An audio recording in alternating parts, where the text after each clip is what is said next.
The protesters are angry at the government over a decision to increase tuition fees.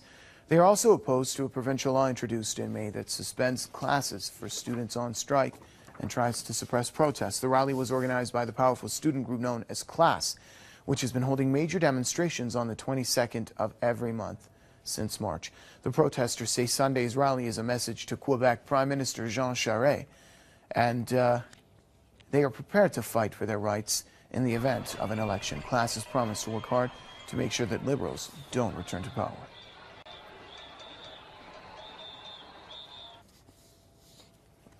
Well, from Calgary, Joshua, Blakeney Press TV's correspondent, joins us now to give us more details about the Canada protests. Joshua, the protests against the tuition fee hikes continue. Tell us more about these street-spanning demos. Yes, well, it was the hope of the elite and the well-heeled in Quebec society that the protests that went on for several months would dissipate and disappear, and that the students would go back to work and go back to school.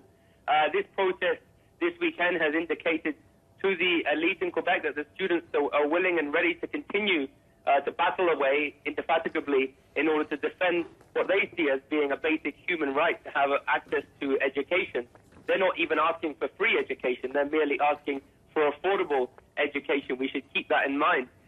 Of course, there's an election looming. Many feel that in Canada's history, maybe there's never been a summer election. It's very uncommon to have a summer election, but yet the Charest government appears to be willing to call for an election on August 1st after 4 of his ministers have resigned in recent weeks. Jacques Ducheneau, the former chief of the Montreal police, came out with some very inflammatory allegations that the Charest government was affiliated with mafia-style gangsters.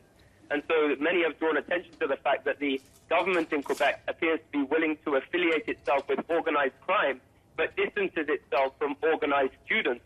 Of course, in a democracy, you would think that the politicians would be more responsive to the students, who are a big segment of the population in Quebec, but that doesn't appear to be the case. So with this election looming, students have come to the streets in order to show that they're not willing to go along with what they've called a neoliberal agenda of austerity, privatization and deregulation. It hasn't worked in Chile. It hasn't worked in the United States, they say. So why should we accept this medicine that's going to kill the patient in Canada? They don't want to accept that, and that's why we've seen many thousands amassed yet again on the streets of Montreal. And so there's also people within Quebec who are very fearful that reactionaries in Quebec will exploit the student protests. Of course, throughout the world, we see kind of pseudo-revolutions happening all over the place, and that is one fear in Quebec. I've spoken, for example, to a lawyer who I know in Quebec, and he's fearful that the Quebec Solidaire Party, which is a separatist party, many think it's perhaps got affiliations with the CIA, that wants to break up Canada, because, of course, Canada didn't go along with the Iraq War. Canada has often been viewed as a more liberal place to be in comparison to its behemoth neighbor to the south. And so many fear that there's people who are going to try and exploit the students in the next election in order to pursue nefarious political ends.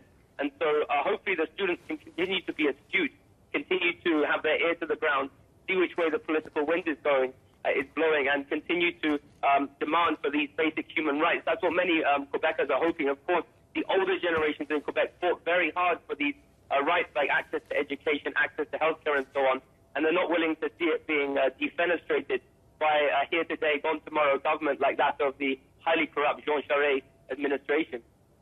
Joshua, CLASS has been one of the groups at the forefront of these protests, saying, basically elaborating on what you just said, that Liberals won't get their hands on power again in case of elections. Do the circumstances now basically spell the end of the road for the Liberals?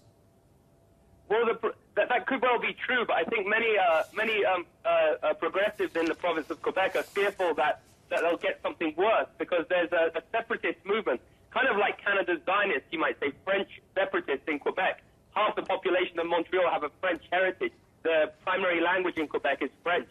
And so I know I've spoken to people there who are fearful that it may be true that the Liberal government will be ousted, but that the subsequent government might be something worse, because you have a kind of axis on the left and right between politicians who have a confluence of interest insofar as they want Quebec to secede from Canada. And so there's some skepticism from people I've spoken to that they fear that the enemies of Canada, those who'd like to see Canada balkanized and broken up so the big corporations can displace spoil the resources in this highly pursuant country. Many fear that will grow out of these protests. And so I think that the students are going to have to be very smart in the future if they don't get used by a different faction of the ruling class. You have one faction, the kind of organized crime faction, who are siding with the Charest government, and indeed it could spell the end for the Charest government, these recent revelations. But now you're going to have a new faction take over, and so the question is, will the students be able to demand real democracy rather than be used by a new faction of the ruling class who may be as equally as nefarious as that of Jean Charest, or worse? Okay. Many thanks. From Calgary, Alberta, Canada, that's Press TV's Joshua Blakeney. Thank you for the update, Joshua. Well, the U.S. is trying to orchestrate an Iraq-like scenario in Syria as it makes claims that Damascus possesses chemical